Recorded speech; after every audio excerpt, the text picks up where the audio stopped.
Hai guys, ketemu lagi dengan Mbot di sini. Sekarang Mbot lagi silaturahmi nih ke rumahnya Mak DJ, sahabat sekaligus kakak gue. Oke, Mak DJ, apa kabar? Udah lama baik. nih nggak ketemu. Susah ketemu beliau ini, sibuknya minta ampun. Maklum, pekerja yang Mak DJ, banyak teman-teman sekarang ini pada nanya, Mak DJ tuh kayaknya sekarang menghilang Di telan bumi. Oh. Tapi ada juga yang nanya, kenapa sih namanya Mak DJ? Coba Mak DJ kasih tahu dulu dong. DJ gitu ya. DJ tuh karena dulu per-DJ, musik cis bambung gitu. Jadi gini, gue dulu tuh gabung di percakapan internasional karena gue pengen melatih bahasa Inggris gue. Kan gue guru bahasa Inggris ya, jadi gue pengen melatih bahasa Inggris gue ikut bergabung di percakapan internasional. Nah di situ tuh banyak teman-teman gue dari Amerika, dari Dubai, dari Pakistan, dari India, dari Singapura, Malaysia, banyak banget. Nah, karena nama gue panjang, Jati Erna Sahara, mereka bingung manggilnya, kepanjangan. Nama gue depannya kan DJATI, jadi karena untuk mempermudah dia panggil nama ujungnya doang. Miss DJ. Oh, bukan karena pen-DJ dulunya. Kita kira udah pen-DJ yang sudah membuming, terus udah gitu kerja di kantoran, akhirnya nggak DJ lagi, tapi namanya tetap DJ dipanggilnya. Ternyata itu artinya, gitu loh. Ya sekarang ditambahin DJ pakai H, DJ. Oke Mak, terus sekarang ini udah nggak bermedsos ria lagi ya? Dengar-dengar pensiun nih, gitu loh. Udah pensiun. Kenapa tiba-tiba ada itu? Boleh tahu nggak alasannya? Jadi gue merasa sejak gue mengikuti medsos dari tahun 2008, itu kayaknya banyak efek-efek yang negatif ya. Efek negatif di dalam diri gue ketika gue bergabung di medsos. Di antaranya gue jadi egois ya. Jadi egois, kemudian harga diri gue kayaknya penting banget gitu ya untuk gue kedepankan. Terus gue jadi agak sombong gitu ya. Gue pikir kayaknya itu jadi nggak bagus buat diri gue. Tapi emang gini ya, gue tuh mengagumi Dikau udah lama, 2014 kali ya. Malah ya gue kenal 2014 ya. Itu gue lihat tuh Dikau begitu bersuara, menyuarakan sesuatu kebenaran, keadilan gitu, bahkan sampai rela untuk berdebat gitu ya, sampai pagi, sampai subuh, sampai berapa hari-hari gitu debat dengan orang. Gua ngelihat sosok Dikau itu orang yang perempuan yang tangguh, perempuan yang punya prinsip hidup gitu loh. Gua kagum. Terus tiba-tiba Dikau mundur dari semua itu tuh agak terhenyak sebenarnya. Tapi gue ya memaklumi dan berusaha memahami ya. Nggak paham-paham sebenarnya kenapa sih gitu. Tapi ya udahlah, itu kan keputusan hidup yang kita harus dukung dan support. Dan kalau memang itu untuk kebaikan dan ketenangan, kedamaian dari Mak DJ. Nah, terus terang ya guys, Bot ini nih kalau mau ada apa-apa tentang ya bermedsos, berpolitik atau berstatus ria gitu ya, minta sarannya sama Mak DJ. Karena dia hati-hati Bot, lo begini Bot, dia gini Bot. Dan gue tuh bisa manut gitu loh. Yang lain-lainnya ngomong sama gue gak bakalan manut, sama dia doang nih. Dia tahu caranya, masalahnya. Nah, sekarang gini Mak, meskipun tidak bermedsos ria lagi, tapi Dikau, kenapa gue banyak ya minta pendapat, karena pengalaman diri dia dalam berpolitik, dalam kehidupan bermedsos juga itu cukup banyak gitu loh. Jadi apalagi sebenarnya Mak DJ juga dari mulai ngurusin buruh ya di kantor, dari tahu juga tentang partai buruh juga, partai buruh bukan apa, organisasi buruh lah ya. Sekarang udah jadi partai buruh Mak. Udah mau jadi partai. Terus mulai masuk partai, sampai membela, sampai jantung juga mau dikasih untuk partai itu gitu ya. terus pindah lagi ke partai yang lain 2 kali partai berarti ya. Iya. Berarti kan udah ada pengalaman sebenarnya. Nah, sekarang gimana sih Mak perpolitikan kita apalagi bagi kaum wanita nih gitu. Kayaknya agak-agak susah-susah gampang ya masuk politik di wanita-wanita ini karena terlalu banyaknya apa sih flexi apa karena banyak persaingan dengan yang kaum yang lainnya. Betul. Terutama dengan kaum laki-laki. Perempuan itu kalau untuk dunia politik tuh terbelakang menurutku, masih terbelakang. Kenapa? Karena pakai perasaan gitu. Iya, karena perempuan itu lebih mengedepankan emosi kalau menurut gue. Emosi gitu. bukan kedewasaan, bukan. Rata-rata perempuan seperti itu. Tapi kan untuk emosi laki-laki juga bisa dong. Beda, kalau laki-laki lebih bisa ngerem emosi dia. Pada saat dia berorganisasi lebih bisa mengerem. Itu pengalaman gue waktu gue ikut di organisasi buruh. Tapi sebelum gue jelasin, gue mau ngelurusin dulu nih. Sebenarnya gue nggak pengalaman dunia politik, maksudnya di partai itu nggak terlalu berkecimpung jauh gitu. Cuman ya memang karena penasaran, karena jiwa gue kan ingin membela kebenaran. Pada saat gue gabung di organisasi buruh juga tujuan gue tuh ingin membela karyawan buruh. Karena kenapa? Karena banyak buruh-buruh yang tidak memahami politik. Oh gitu. Politik emang buruh harus memahami? Harus memahami politik. Karena contohnya kalau buruh tidak memahami politik, dia tidak akan mengetahui bahwa dirinya sedang digencet oleh pengusaha. Dia nggak ngerti. Digencet dalam arti dimanfaatkan gitu? Dimanfaatkan, terus ditindas hak-haknya Oh. gitu. Selama ini gue gabung dengan organisasi buruh kan tujuan gue supaya karyawan yang gue bela ini bisa meningkat kesejahteraannya. Nggak hanya kesejahteraan tapi juga kualitas dia bekerja. Betul. Harus juga dong ditunjang. Harus. Jadi gue nggak akan bela buruh yang malas-malasan, nggak akan gue bela. Oh Ya gitu. kan. Jadi di samping gue membela hak-hak mereka, gue juga ingin mencerdaskan mereka bahwa mereka itu bekerja harus maksimal sehingga nanti mereka akan memperoleh yang maksimal. Oh, jadi sama-sama win-win solution lah ya. Betul. Yang jelas gitu. kita tidak akan merugikan perusahaan dengan politik buruh ini. Jadi saling menguntungkan satu sama lain. Buruh Betul. juga merasa diuntungkan dengan penghidupan dia yang layak dan lebih meningkat. Perusahaan juga mendapatkan keuntungan dengan hasil kerja ya. Otomatis kan jadi Betul. pendapatannya juga naik Juga kan meningkat. perusahaan. Terus udah gitu hasilnya juga negara yang untung kan, Betul. pajaknya. Iya. Nah, Gitu. buruh-buruh kita itu banyak yang tidak memahami politik karena mereka tidak memahami tentang hukum. Hukum perburuhan. Hukum perburuhan. Oh. Hukum perburuhan. Nah sekarang hukum perburuhan di negara kita tuh kira-kira udah bagus atau belum? Apalagi Sudah ada- mendingan dibanding zaman dahulu ya. Oh. Sudah lebih baik dibanding zaman dahulu. Tapi aku dengar-dengar sih kalau nggak salah undang-undangnya malah menguntungkan lebih Yang menguntungkan Omnibus Law itu ya. Ya, lebih memang menguntungkan pengusaha loh. itu kan masih pro kontra ya, pro kontra. Tapi kalau gue pribadi, Omnibus Law itu lebih baik dibanding dengan hukum-hukum sebelumnya. Masih lebih baik, masih membela buruh sebenarnya. Oh iya. Cuma karena saat ini kesejahteraan buruh tuh udah bagus. Kalau dulu kan buruh tuh ada di bawah ya levelnya. Kalau sekarang buruh tuh udah bagus di negara kita itu. Nah, ketika dikeluarkan undang-undang Omnibus Law, buruh tuh merasa dirugikan. Merasa dirugikan. Ya karena memang undang-undang Omnibus Law meluruskan semua peraturan yang ada dari sebelumnya. Kalau tadi kan peraturan tentang pensiun nggak diatur, di Omnibus Law diatur.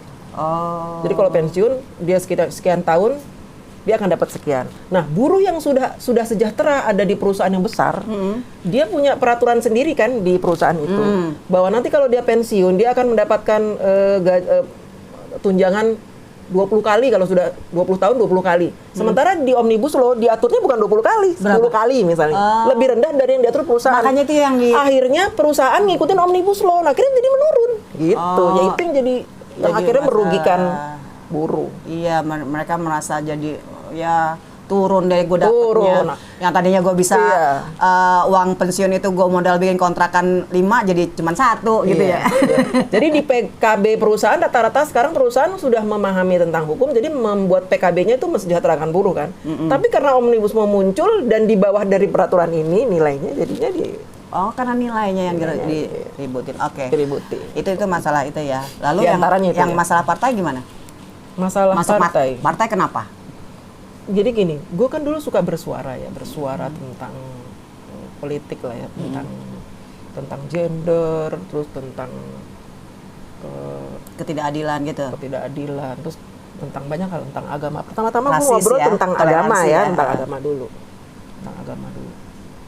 Tentang intoleransi, tentang rasisme segala macam. Radikalisme gitu ya. Radikalisme. Kan gue bicara tentang. Kalau gue hanya ngobrol di medsos, kayaknya suara gue maksudnya nggak langsung gue terjun ke masyarakat. Tapi kalau gue masuk ke politik kan gue misalnya jadi gue DPR gitu, kan gue bisa langsung terjun ke dan gue langsung implementasikan. Oh gitu. Iya Jadi kan? masuknya itu karena pengen langsung terjun langsung. Iya, Tapi iya. emang kalau nggak masuk partai kita nggak bisa terjun, Mak. Susah Bor. Karena nggak ada payung hukumnya Nggak nanti ada payung gitu. hukum dan jalurnya kita susah. Jalurnya berliku. Kalau kita udah DPR kan jalurnya lurus. Langsung terjun ke konstituen, ya kan? Ke masyarakat. di bawah Makanya. kita. Tapi itu kan kalau orang-orang yang mau masuk anggota dewan kali ya, Iya. gitu kan, masuk di partai gitu. Terus masuk lagi kedua. Terus keluar kenapa tuh? Yang pertama keluar kenapa? Itu, jadi gini, dulu tuh gue menganggap bahwa ada partai yang menurut gue idealis ya kan, bagus gitu ya, karena dia mementingkan tentang, ya pokoknya hal-hal yang bagus lah, menurut gue bagus, ya menurut pandangan gue waktu itu bagus banget. Ternyata ketika gue terjun ke dalamnya, kok berubah gitu, Nggak sesuai dengan dengan hati nurani gitu. bukan nggak sesuai dengan apa yang mereka dulu gembar-gemborkan pada saat baru didirikan itu partai. Lip sync lah ya berarti. Iya, nggak sesuai. Kan ini kok jadi munafik begini ya partai. Ternyata di dalamnya bahkan ketuanya itu yang melakukan, bilangnya anti korupsi, tetapi mereka korupsi. Iya sih. Lalu Iya, keluar ya. Jadi dari situ Ya gue nggak dukung lagi, udah. nggak dukung lagi. Nggak dukung lagi. Terus yang kedua masuknya Yang kedua, gue masuk ya, gue nggak keluar sih, masih tetap jadi anggota. Cuman gue udah jadi anggota biasa nih sekarang. Anggota Karena biasa. dulu kan sempat kader iya, juga. Cuman ketika gue masuk ke yang kedua ini, ketika gue kampanye, gue ngelihat banyak sekali tuh hal-hal yang menyimpang dari apa yang mereka gembar-gemborkan juga. Jadinya gue ini kayaknya nggak bakal bagus. Kedepannya bakalan sama seperti partai gue yang lama. Partai munafik itu? Bisa jadi tuh. Nah, apakah semua partai itu munafik? Semua. Menurut gue, semua. Menurut gue ya, itu kan pendapat gue ya. Kalau kayak begitu, lama-lama orang masuk partai jadi takut dong. Nggak takut. Tapi memang kita kalau masuk partai itu seperti masuk di dalam sebuah padang lumpur yang hidup. Ah, ngeri.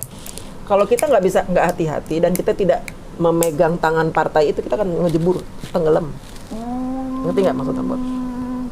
Jadi tentu kalau kita sudah mau terjun ke dunia politik, kita bergabung dengan partai A misalkan, ya kita harus ngikutin apa yang menjadi ADART partai A. Ngikutin. Kalau kita nggak memegang ADART-nya, tenggelam kita. Tapi kalau ADART itu kan memang harus diikutin ya semua anggotanya. Wajib, karena kan Tapi kita ADART itu kan bergabung. isinya biasanya mah yang bagus-bagus gitu loh. Nggak boleh korupsi, anti korupsi, membela kebenaran, keadilan, selalu melayani masyarakat. Nah, di dalam ADART sendiri poin-poin itu ada nggak dikulak-juklaknya gitu loh? Ada kan, ada turunan-turunannya dari ADART itu, ntar ada turunan, ada lagi peraturan Tapi yang peraturan kalau misalnya memberikan nih penghasilan buat partai itu ada juga. Nanya nih Mbak. enggak sih gua Ada gak Mbak? Kan masalahnya Mbak nggak pernah masuk partai gitu, nggak tahu ya. Tapi desas-desus bahwa kader-kader yang sudah jadi nih seenggaknya ya lo ini dong gitu lo, nyumbang dong dari penghasilan lo itu. ya kalau nggak begitu partai nggak bisa berdiri. Nggak. Mereka kan dapat uang dari anggota. Tapi itu yang sudah jadi. ada di dalam ADART. Biasanya nggak disebut. Nggak disebut. Biasanya nggak disebut. Pembohongan dong, Pembohongan publik, penipuan dong. Seharusnya sebut. Namanya partai politik, mereka berpolitik, Mot. Jadi wajar kalau itu tidak disebut. Dan ternyata mereka di lapangannya mereka melakukan itu wajar. Karena politik, dunia politik, lo nggak ngerti politik sih. Enggak. Itu dunia Kita kan politik. mak-mak yang taunya cuma nyinyir doang. Iya, satu lagi ya, kalau kita udah terjun di dunia politik, kita harus ikutin apa maunya politik partai yang kita pegang itu, yang jadi sangkutan kita. Kan kita kayak baju disangkutin di hanger. Ikutin apa hanger. Kalau nggak itu tuh. Waduh. ya harus ikutin. Meskipun kita punya idealis atau punya keinginan gitu loh untuk Ya merubah. kalau kita idealis dengan kebenaran, ya udah nggak usah ikut dunia politik. Tapi kan kata Mak, kita nggak bisa langsung terjun ke konsekuen kita. Kalau kita udah tahu resiko seperti itu, kita harus hadapin. Nah kasus nih Mak, kayak yang lagi heboh nih, denger nggak? Apaan tuh? Mak, ada kiriman Mak. Bukan, kiriman. itu mangga gue jatuh. Mangga gue jatuh kayaknya udah tua. Gue kira kiriman santet gitu. Duh, kaget gue. Nah, maksudnya gue gini, ada kasus nih kayak begini nih. Dua-duanya merasa benar, Mak. Satu Siapa difitnah. tuh? Siapa yang merasa benar? Adalah gitu, dia dipecat, terus difitnah gitu dengan dasar itu akhirnya dipecat dan dia tidak terima gitu ya. Maksudnya siapa tuh yang? Maksudnya gini, bukan orangnya ya. Anggota atau DPR atau apa gitu. Iya, maksudnya gini, ada seorang kader lah gitu. Oh, kader. Yang udah menjabat. Kan mewakili partainya Oh, dong. iya. Ih, pura-pura lagi. Iya, tadi gue nggak ngeh. Sekarang gue udah ngeh. Oh, iya. Itu dia yang dia dipecat karena banyak katanya melakukan pelanggaran dari ADART dan itu sudah akumulasi gitu kan dari yang sebelumnya pelanggaran itu. Jadi berulang melakukan pelanggaran. Akhirnya gue nggak tahu ya dikasih surat peringatan SP1, SP2, SP3 langsung pecat kali ya. Nah akhirnya dipecat tapi tidak terima nih gitu pemecatannya karena ada unsur yang katanya secara halusnya menggelembungkan dana, tapi kan kasarnya korupsi. Nah, ibaratnya gini Mak, kita juga korupsi bayangan. Korupsi bayangan. Ibaratnya kita kan kalau dituduh korupsi dan tidak pernah korupsi pasti marah dong. Ya, betul. Karena harga diri dan martabat gitu kita. loh. Ini Mbot sempet tuh bikin beberapa ini ya kata-katanya yang saya adalah memang kader, tapi saya bukan budak gitu kan. Itu keren sebenarnya. Nah, kan kata-kata budak ini kasar bener sebenarnya ya, Mak ya. Gitu loh. Nggak semua orang partai menjadi budak gitu loh. Tapi mungkin orang-orang yang tersakiti merasa jadi budak. Tapi gini, di kata-kata itu kenapa gitu loh. Kok mereka tidak bisa mengambil suatu musyawarah, mufakat, sehingga terjadi itu konflik. Rame tuh. Masih kerja mulu. Kok soal kerja nggak ngikutin? Rame Mak. Rame banget ya. Iya. Gini, satu sisi ya sebagai wanita menyayangkan banget soal perempuan. Ya, tapi ada yang pertama pernah juga kayak gitu, itu laki-laki. Sama kasusnya, dipecat juga dari partainya. Ini yang kedua gitu loh. Nah, maksudnya tuh pandangannya Emak dalam kasus itu bagaimana? Perempuan nih yang dipecat. Iya, kalau gue menyayangkan ya kalau perempuan itu berkurang di DPR. Iya, memang kan seperti gue bilang di awal bahwa perempuan itu ikut dunia politik masih termarginalkan, masih sedikit dibanding laki-laki, rata-rata laki-laki. Kalau menurut gue ya, khususnya perempuan yang konsisten dengan idealismenya. Itu dia. Rata-rata perempuan yang sudah duduk di bangku DPR itu rata-rata dia tidak konsisten dengan apa yang mereka gembar-gemborkan pada saat kampanye di awal. Rata-rata seperti itu. Bener kata Pak Ahok ya, kalau mau menguji seseorang, kasih dia jabatan. Iya, betul. Makanya gue ngidolain Pak Ahok. Nah, sama sis ini juga. Oh iya? Dia juga mengidolakan Pak Ahok. Justru dia bilang di media nih, diwawancarain, saya masuk politik karena Pak Ahok. Gitu loh. Nah, kalau gue ngebilangnya ya, dia hampir mirip dengan Pak Ahok, cuma beda jenis kelamin. Cuman ya gitu, kita lihat dong akhirnya Pak Ahok bagaimana ya, sampai akhirnya di penjara. Dan gue menyayangkan banget jangan sampai ini terjadi juga yang kedua kalinya. Jadi kalau menurut gue ya, kalau orang udah terjun di dunia politik, dia harus tahu resiko. dia harus tahu resiko dan dia harus menghadapi apapun resikonya. Jadi dia pertama kalau udah masuk dunia politik dia harus ikutin apa kata partai. Untuk gue dalam sisi netral ya, nggak bela partai, nggak bela si yang jadi harus ngikutin ini. ADART dari Harus mengikuti ADART. Kalau partai itu di ADART menyebutkan A, B, C, D, ikutin semua. Karena apa? Lu jadi anggota DPR itu atas bantuan siapa gitu, pakai nama sih. Kayak gue nih kerja di perusahaan. Tapi kalau menurut gue gini, Mak, dua-duanya itu adalah win-win solution. Iya, oke ya. Dia dapat jabatan itu dari partai, tapi partai pun tidak bisa mendapatkan komposisi suara bangku di DPR tanpa ada orang itu kan, gitu loh. Jadi ini tidak, kalau menurut gue tidak bisa dibilang lo beruntung karena partai gue yang ngusung lo.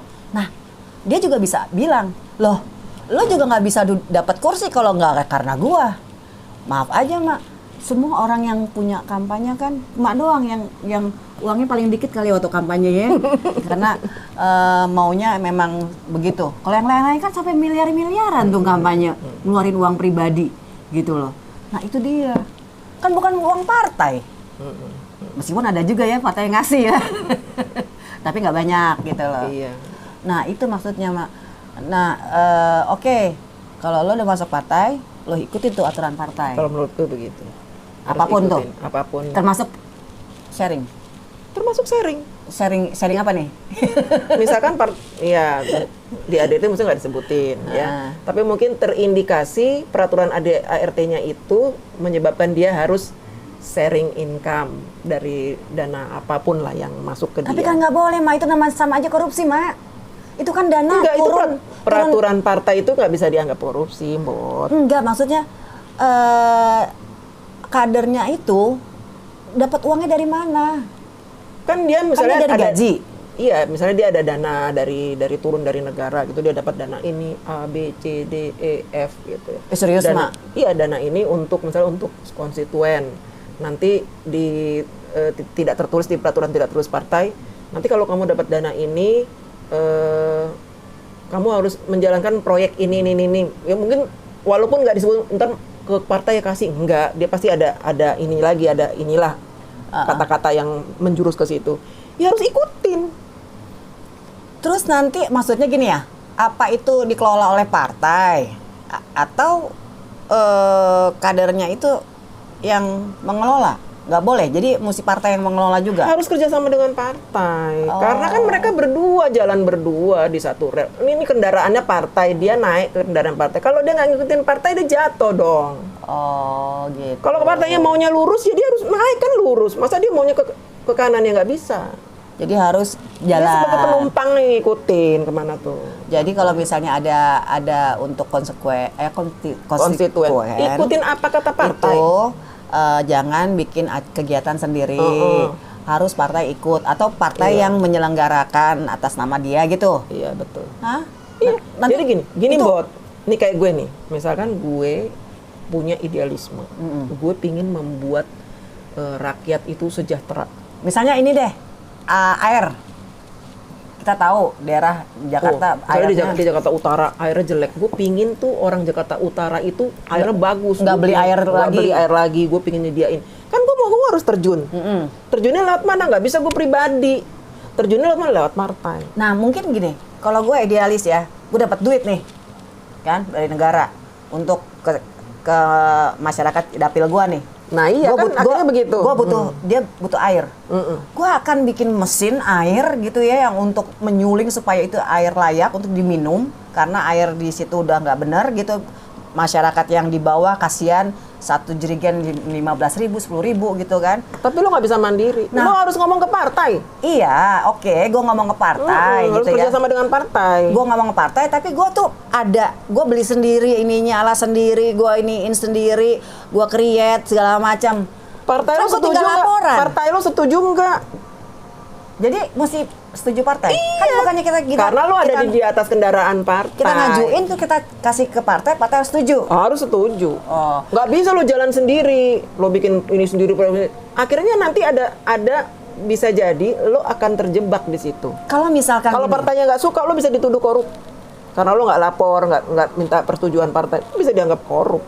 Justru. Oh gitu. Iya. Jadi kasusnya. Karena ini politik, bos. Nah iya, kan gini, kalau misalkan nih kita serahkan ke partai, kita nggak tahu, jadi kita cuman uangnya numpang lewat doang ke kita, kasih ke partai, partainya yang usuk-usuk, kita kan juga nggak tahu itu Tapi uangnya kan kemana. kita bisa monitor, bot. Bahwa memang bener mesin itu dibuat untuk rakyat. Kita kan monitor tetap. Jadi bener-bener kerjasama dengan partai. Nggak bisa kita jalan sendiri. Kita ada di atas kendaraan, bot. Nggak bisa kita jalan sendiri. Jadi soalnya Yang jalan partai, kendaraannya tuh yang punya jadi karena roda partai. kita nggak ngikut itu, ya kita ini sendiri, jadi kita bisa dianggap korupsi gitu. Bisa, partai bisa mengeluarkan tuduhan korupsi atas istilahnya keegoisan kita. Karena kita tidak mau melibatkan partai di situ. Bisa. Oh, Partai punya hak begitu. oh Itu gitu. kan dia kendaraannya. Tapi kenapa baru sekarang ya? Kan itu udah berkali-kali. Itu Ya tadi, mungkin akumulasi gitu. dia peringatin, basa-basi diperingatin, dicuek. Ya karena dia idealismenya tinggi mungkin ya, mungkin. Cuma gue nggak tahu, nggak kenal siapa orangnya. Mungkin idealisme tinggi, terus dia, gue mau proyek ini, katanya urusan apa sama partai, gue mau bikin sendiri. Karena supaya gue yakin bahwa ini bakal untuk rakyat. Nggak bisa begitu kok. Dunia politik nggak bisa begitu. Kalau lo mau jalan sendiri, lo bikin partai sendiri. Tapi kalau Lo bikin partai sendiri, baru lo bisa begitu. orang-orang idealis itu ya Orang idealis nggak bisa masuk partai. nggak bisa ya. Nggak bisa. Pantesan. Lo kalau mau jadi idealis, lo nggak usah masuk jadi anggota dewan. Berarti orang yang masuk partai orang yang tidak idealis dong. Orang idealis boleh masuk partai, tapi dia harus bermain cantik, Bud. Cantiknya gimana? Dandan gitu? Bukan. Jadi dia harus bermain cantik sehingga tidak membahayakan dirinya, tidak membahayakan partai, dan tidak membahayakan konstituennya. Jadi semuanya harus happy. Ih, pusingnya ribetnya. Ya, emang begitu politik, lo harus pinter. Nggak mau ikut politik Iya, makanya gue juga sekarang udah males lah.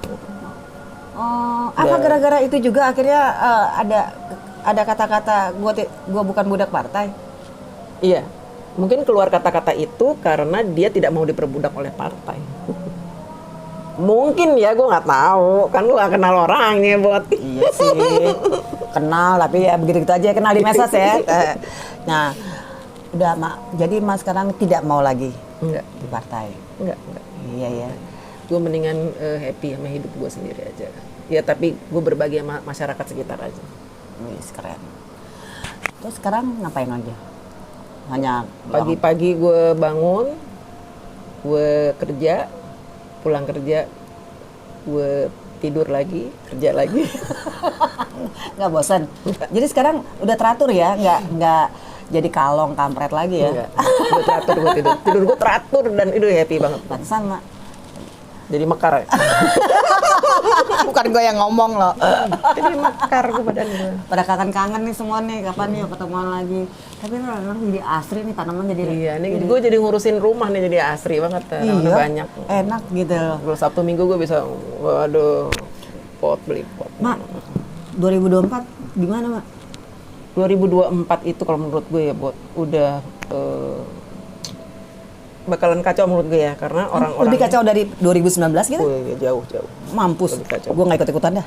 Karena yang gue lihat calon-calon presidennya itu rata-rata tidak kompeten. Really? Oh, really? I know. Hah? I know all. Masa sih? Termasuk yang digadang-gadangkan Yang itu? digodong-godong dari tempat kita ya, bagian kita gitu, maksudnya di pihak kita. Nggak kompeten. Menurut gue ya nggak kompeten. Jadi makanya gue nggak mau terjun karena apa? Gue tidak mau terlibat ke dalam bagian orang-orang yang tadi itu munafik itu. Munafik perlu loh dalam hidup sebenarnya. Perlu. Supaya tidak menyakiti orang lain ya. Gitu. Tapi munafik yang bagaimana? Mak? Tapi munafik yang dibenarkan. Munafik pasti salah lah. Kenapa jadi Istilahnya benar? bukan munafik ya, istilahnya berbohong untuk kebaikan boleh. Emang boleh? Boleh. Berbohong aja Mak. Tapi untuk kebaikan ada berbohong untuk misalnya gini, lo lari ini dikejar-kejar orang ke rumah gue, ada orang nanya, gue tadi nyari Bot, gue mau bunuh dia, gue bilang nggak ada, Bot nggak ada, nggak kesini, di sono kali, itu namanya untuk kebaikan. Oh iya, gue tahu. Berarti lo nolong gua, lo juga nolong orang supaya dia tidak berbuat jahat membunuh gua. Betul. Oh, ada ya kayak gitu ya. Itu namanya Berarti kebohongan yang berbohong dibenarkan. Yang dibenarkan. Benar. kan. Tapi nggak boleh dibenerin semua Nggak jadinya, boleh, ya. jadi bohong. Tapi rata-rata kebohongan itu memang buruk. Nah Dampak. itu dia. Untuk membedakan, jadi kebohongan yang dibenarkan itu adalah sesuai kondisi ya, keadaannya. Bukan setiap kehidupan kita harus berbohong demi kebaikan. Jangan, apalagi suami istri berbohong, aduh, bakalan berantakan rumah tangga. Iya deh. No comment. Itu seru mak, nanti aja. Tetap kejujuran penting, Ya, Bot. nanti kita lanjutin untuk yang itu di vlog berikutnya. Oke guys, segitu pembicaraan Mbot sama Mak DJ. Semoga tontonan ini bisa kerinduan kalian. Ya, iyalah, rindu nih Iya, ya. rindu loh, banyak yang rindu lah sama DJ loh. Selepet BH-nya itu loh. Kalau lagi marah, awas lah ya, gue selepet BH. Gue aja. Awas loh, gue belum pernah gue selepet BH lo ya. Masih aja gitu loh. Itu ya ciri khasnya Mak DJ ya. Jadi kerinduan kalian sedikit terobati dengan vlog ini. Selamat nonton. Terima kasih tontonannya, udah nonton ya. Ngabisin kuota 30 menit. Jangan lupa like and subscribe. Oke? Oke. Sampai ketemu lagi di vlog berikutnya. Bye-bye. Bye-bye. See you next time. Mwah.